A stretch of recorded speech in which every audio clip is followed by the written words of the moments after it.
Le système de transport en commun peu développé et souvent défaillant laisse la place aux taxis et aux motos dont les prix fluctueraient des limaires des conducteurs et de la distance parcourue. Un trajet qui en temps normal ne devrait coûter que quelques centaines de francs congolais peut facilement se transformer en une dépense exorbitante, inaccessible pour une grande partie de la population. C'est pas vraiment facile. D'abord, le transport, c'est vraiment stressant. C'est stressant, quand on veut se déplacer, on commence à se poser beaucoup de questions. À l'équation du prix s'ajoute celle du temps. Embouteillage monstre et route délabrée.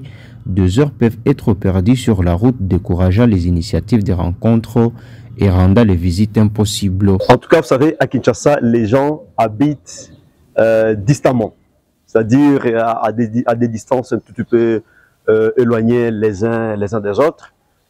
Moi, ça fait au moins plus de 5 ans que j'habite ici à Kinshasa.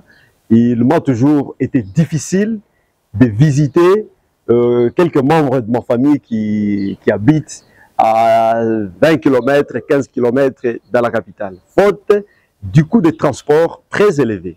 Je me dis, bon, par exemple, j'ai prévu pour la journée, pour l'agenda d'aujourd'hui, j'ai prévu ne fût-ce que 5 000 francs ou 10 000 francs congolais, mais lorsque je vais à la gare, au terminus de taxi-bis, de moto, je sais un peu demander le prix, je me rends compte que c'est trop élevé que j'ai prévu. En lieu et place de bousiller beaucoup d'argent, je prends plutôt l'initiative de leur téléphoner que d'aller les visiter en présentiel. Cette situation engendre un sentiment d'isolement et de frustration grandissant au sein de la population quinoise.